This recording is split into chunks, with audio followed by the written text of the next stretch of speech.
Okay, we're going from something like this to something like this. Yeah, it's a drastic difference for between having something that's a little bit more realistic, like to a certain extent, to something that's a little bit more anime focused. This is a breakdown of one of the characters I've been working on for a good while for one of my personal projects. Uh, just to give you a heads up, I'm not a character artist, but if you want to make something that aligns with the style that you want to do, you're gonna have to make it. You're gonna have to learn how to make it to get whatever you want. So that's just pretty much my intuition of how it is. So how did I manage to get from going from a base MakeHuman mesh all the way to something like this? Well, first you got to start off with reference. Oh, this is one of the base references. Is I end up sketching up, kind of like the Mutai Fine style. Have a little bit of like the gun holster on the side too. Ooh, she's a fighter mainly. She's a fighter. You can probably tell. You got like the arm bandages. You got the nose bandage on top too. You got like the Hoge strand that most anime characters like, and that kind of had to gave it a little like Sonic light, I think for like that for the rear of the hair. I'm still not good with hair though, so that's one thing I had to try to figure out. So my main thing is just make her very. It's a bit toned. It's a bit toned. Get like all the like signature stuff, like the shorts, the shin guards. It was originally going to be bandages that I wanted to do, but I ended up changing it out to like shin guards, the chest tape, and that's just pretty much about it for all that. What the main idea outside of just getting this sketch on is what kind of style I wanted to do it, because I've seen tutorials of like how some people do anime characters, but it's kind of how like modern anime does it, and I'm not a big fan of how that, because all of them kind of look the same no matter how you try to change it up a bit. But one of my main inspirations of how like I try to do this stuff was Dead or Alive. Dead or Alive and Soul Calibur 2, there's that one aesthetic that I really like, is that it keeps the anime like, you know, it's very stylized in the facial details, those and stuff like that. You can see like the eyes are very big and it's very exaggerated in areas, but physically speaking, they're usually still relatively realistic.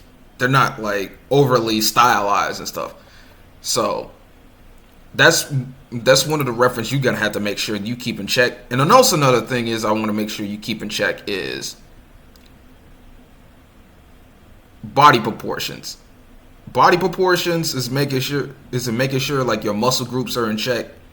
That's one thing, is you kind of have to have some kind of reference to make sure you have in mind. So let's get into like how I got started from getting from my reference to here. Getting the proportions right, I go into like MakeHuman. I just toggle a few sliders here and there.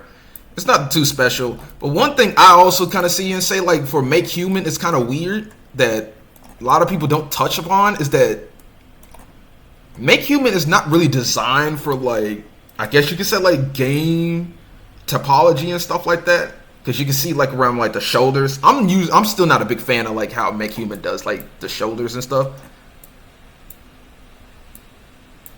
Because you can see like how it loops around kind of awkwardly, even around like under arms. It just doesn't look right. But that's just something you're just gonna have to worry about, keep an account about. So, and also the poly count is a bit high to a certain degree, with the exception of the face. If you want to do a little bit more animation to the face, if you're trying to have a detailed face rig, that just comes with the nature of doing that. So once I got all my basic settings set up, like for like age, weight, gender, body proportions and stuff like that, just to give you a gist in there, I end up going from here, exporting it out, and Let's go to Blender real quick. Let's see, because I got like a lot of my original stuff in here. And let me hurry up and turn off, like, let's go to here. Yeah. If I can turn off material, yeah.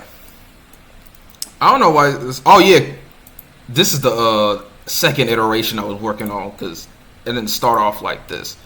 Let me go to the original. Yeah, there we go. Yeah, and I end up bringing it over here in Blender, just making sure I tweak a little bit more of the proportions a little bit. Like, I had to sculpt in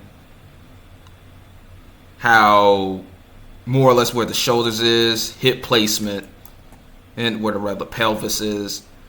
Making sure that's good. Because it's all about getting the right shape of everything first before you end up doing any extra details for everything. And making sure you still keep your references in mind. A few extra references is like, these are like older versions I was working on. And a few extra influences of how I managed to get the character going. I had to make sure I had to like say like, all right, here's some elements I did like. I kind of like the rounded head, but at the same time I didn't like how like the eye shapes were, like the nose. There's like certain elements I just didn't like about it, but there's certain elements I wanted to keep. So I ended up going from there. Then it goes to, let's see, do I have B? Yeah. Went to a few iterations on this too, because it's like, all right, we did a bit of body sculpting. She originally had like more or less, this is more or less like a six-pack going on, but this is like, nah, I didn't think really it was gonna be work for like the tone of character and such, but ended up working. This is working in the different version. If I go back, see, yeah, when I did my second iteration for this, I ended up making her a lot more toned, which I liked it a lot more. Like you can see, like where a little more like the muscle groups in her calves, as her knees, like the thigh area, it's a lot more muscularly defined and such. The shoulders, you can see, like you can actually see the shoulder blade around there when you start sculpting around it. The rib cage is a lot more defined. It's more or less just like, once you have the reference of like how you have like the muscle groups, I recommend like looking at like medical, there's a like medical anatomy and such, or if you got sculpting for artists, that's also a good book too. That also helps out too. So once you have something around like the shoulder pad, that's like shoulder pads. Once you have like the shoulder muscles, and then you go down to the forearm, and you go down to the arm. It's just adding a few details, and then with the stomach, I toned it out with the rib cage and stuff. The face details, I end up making it a little bit more wider compared to like my original iteration for it. If you can see like that, the nose is a lot more better looking. The eyes is a little bit more wider, but but the main thing is you want to exaggerate how the face is pretty much is. If I go further down the process now, I don't want to save that.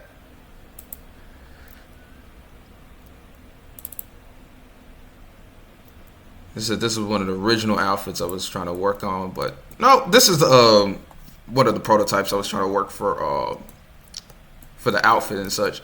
Once I had like the outfit done, oh yeah, I forgot. Why am I going to the part where I got to do the outfit when the most important part before you even do that? Since I was sculpted it in, I had to texture all that. So let me open up Substance real quick, because the main thing I was trying to do is just make sure you get like the skin right.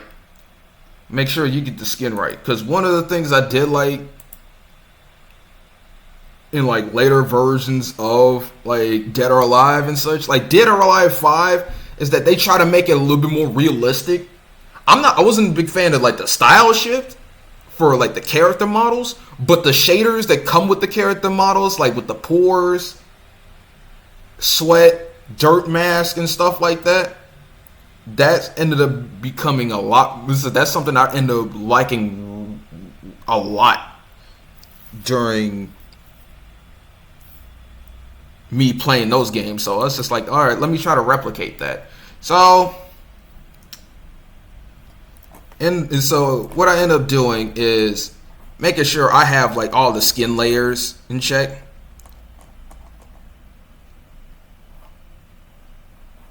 And making sure I baked in all the details that I had. So I had a copy of the original model that didn't have the sculpt. I just turned that off, and then I ended up bringing in another version of it with the sculpt, the high poly sculpt in there, and I ended up baking it all in. So if I could just break this down, if I turn it all these I turn off all these. Let's see.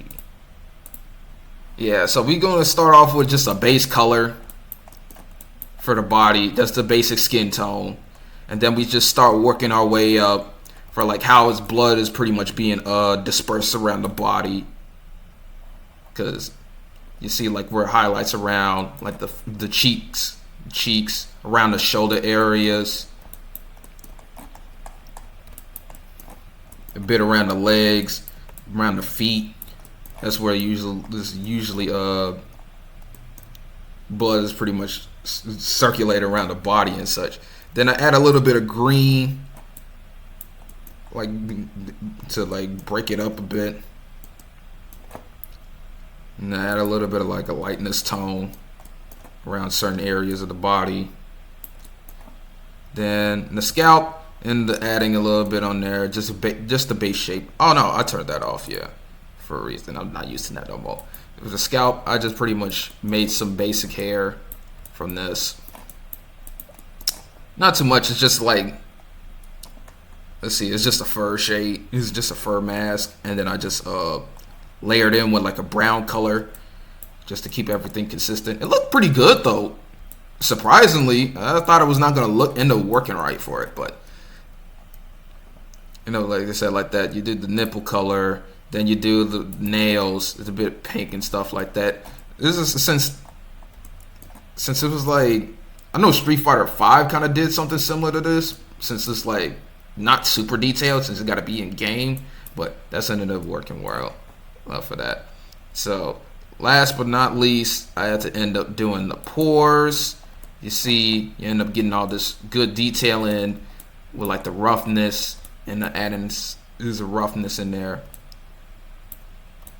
This is a very shiny. Then I added like the basic facial color schemes. Like you get the eyebrows in, a little bit like the eyeshadow, and then with like the lips, you want to add a little bit more pink, salmonish. Like that's like a salmon color, like a deep salmon. And then like around the lips to like highlight around the blood flow around the lips. And that's good. And then you add, then I add another pore layer. I should have made the pore layer a little bit combined with each other, so they're not like two separate things. Because this is pretty much highlighting like the normals in there. Yeah, because this is like where the height. You can see like with the skin and stuff. And then I added some ambient occlusion as a different layer for it. And then a bit of subsurface. Just so when you have skin, usually light crosses pass through lighter parts of the skin and such. Like for example, like the ears, the nose. There's more light coming past through there. And I set it to like a red color. I think like a red color. Yeah, like a dark red color, so it's gonna be a little bit more red. Now I get to like somewhere around like the clothing and stuff like that. After I got like the base clothing and such,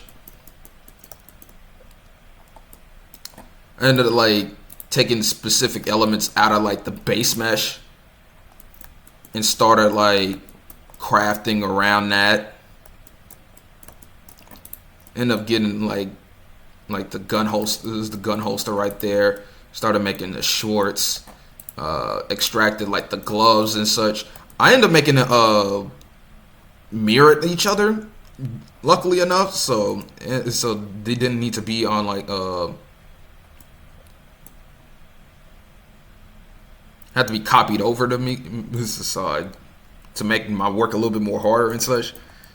Also, this is like in the middle right there. Well, no, it's just what's the one? It's centered on the middle, like the axis in the middle. That's why it's That's no. I applied the position in the middle. That's why it's like that. So end up being like this. Is the same thing with the chest cover and such. So. And I ended up unwrapping that and making its own mesh from it. Let's see if I go to my UVs, just select all these. This is not a good UV set. If anybody says this is a good UV set, tell them they're lying. This is not good because this is not enough space to cover all this up. This is waste of memory. So you just have to scale this up and make sure you get as much detail out of that the UV set that you got. That's the main thing you want to do. So let's see in another iteration from it. Let's go to D. This is closer to the final one that I was working with, because there's some few touch ups and stuff like that. So if I go back into my UV set, I ended up changing the UV set a lot more, and this is a lot more better. There's a lot more space being utilized. Could be a little bit more better because it's like for the chest strap and such, because you see it around, I don't know where her breast is a little bit more dense. It should be a little bit more flatter so you can have a more even distribution of where the texture is. But for what it is right now, is really good. It's packed in a way that the shorts get a lot more detail. The gloves get a lot more detail. Like the main areas that you want to see around the body that most people are looking at is just like, long as it got enough detail and it doesn't break, like doesn't look weird, it's gonna be fine. So when you got that, and I made a few extra touches and such. Later on, I added some more strands for like the armbands. So let's go back into substance. Let's go to don't save. Ended up going and I'm working on the clothing in here.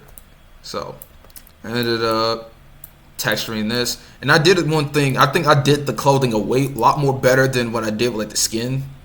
Is that I end up breaking this up a little bit more better depending on which element I'm working on. Is that I got the shorts on in one layer. The shorts doesn't look good. Oh, maybe why not turn it on? This is probably like the base or something like that. Oh, all right. GPU let's start acting right. Yeah, so like shorts is on as one thing. And end up breaking it down from like having a base color, having a little bit like, what's this wood? Oh, this is just the base fabric texture I was working on. So I just had like the weaving, having the weaving and a bit of like the creasiness to it, just to make it look like they're like having the folds in the shorts, because I didn't want to sculpt it in. That's just mainly I had to retopologize the entire thing, like having to remake the entire shorts from scratch. So using creased, or even like Substance got this thing like allow you to make some creases and stuff like that. So they got some like soft creases and they got your hard creases. Utilize them when you can if you've been on the quote unquote lazy side, because it do help out. Sometimes you can't get away from manually sculpting it in, but if you can just use this as a method. So and then doing that, level it out. Did the trim of the shorts. Got a little bit of some seam areas right here. The gun holster, just pretty much a bit of fabric, baseline fabric. I had to make it darker around like where the strap where the gun is going, so that's just how it is. And I had a little bit of a decal right here to say like, hey, this is a dangerous weapon. Hey, make sure you watch out for that. Gloves, I made a bandage texture in Material Maker, imported the texture in, and ended up coming out like this. And I just overlaid it with a blue color to keep the color palette consistent. It ended up being really good. That's what I'm really appreciative of. Let's see.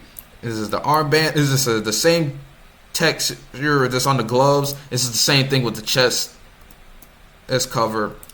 The armbands specifically, I say like I like how this came out. The armbands,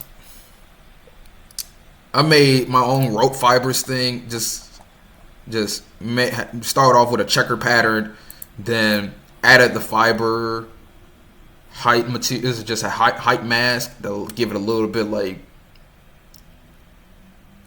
make it feel like it's like, oh, these are like ribbons or ropes and stuff. You see like on the strands, that's pretty much like an effect of that. And then I overlaid it with like a red. So since I'm using the checker pattern and all the black and stuff, since in Muay Thai, black and red is like almost like near like a black belt level for the sport. It's kind of like, because it said like, from what I was doing my research, this is like an associate teacher, like high. It's high rank. That's the thing is, but this ended up coming out good. So, and then exporting this, and no, don't save that out. You got something like this, and for the final iteration, let's see, is this D? Oh no, oh, this is currently D right now. Don't save. Going to E, because this is with like the rig and stuff like that. And there's some extra stuff right here. This is like I added some extra bands and stuff, tweaked a little bit of the geometry a little bit, but ended up looking really good. For the hair, I don't really talk much about the hair, because the hair in and of itself is super difficult. Like, considering I'm using hair cards, I personally still see it like I still hate hair. It's very hard to do. There's a reason why there's like dedicated industries to say like, all right, there are like groom artists that allows you to like craft the hair for you, and there's like they're more smarter than me when it comes to this. Best way I'm saying. But to give you like a TLDR, I broke it down. I took like the hair into like Fiber Shop or something like that, just to get like the base hair cards to look like this. And I just ended up layering them based on where they're located in the head. The front is its own thing. There's the front, there's the rear, and then there's the whole gang. It's and actually its own mesh. I could try like the modify this to make it work with a hair card, but at the same time I say like, I think this standing out might end up working out a little bit more better. This might be a design change I might make later on if I really wanted to. But overall, yeah, this is a pretty good way of how I kind of like tackled the character. Just like I said early in the video, I said here and say, make sure you have references. References are very important. And making sure your proportions are in check. Because if you don't have either of those and you're just trying to go in here thinking, oh, you're just trying to craft something and thinking it's going to turn out what are you thinking in your head, it's not going to end up working right. Long as if you don't have some plan in mind and making sure you have some realistic reference to keep certain things in check. I also exported this out on like in a few game engines like Unity, Unreal, and Godot. I probably put them in edit. And surprisingly enough, Godot ended up looking the best, with the exception of how the normals ended up acting. The normals ended up being overly crunched up. I don't know why Godot does this. I don't know if there's some setting I need to do, but ended up making all the normals a little too crunchy. Unreal, this is Unreal, how it handled the textures looked at the best, but the problem is importing wise, it just did not look good.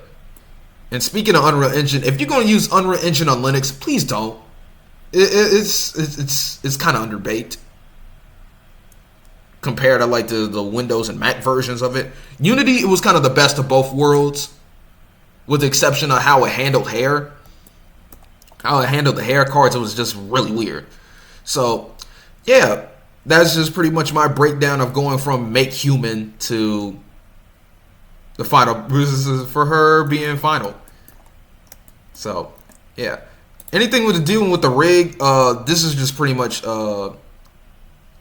custom with a bit of rigify in here. So, yeah. So, if you enjoyed this video, please leave a like and share if you really share whoever you need to share it to. And also check out my itch.io page. I got some skin textures and also environment textures that you can use for any of your projects. And also I got a few other stuff that I work on too. So yeah, thanks for watching.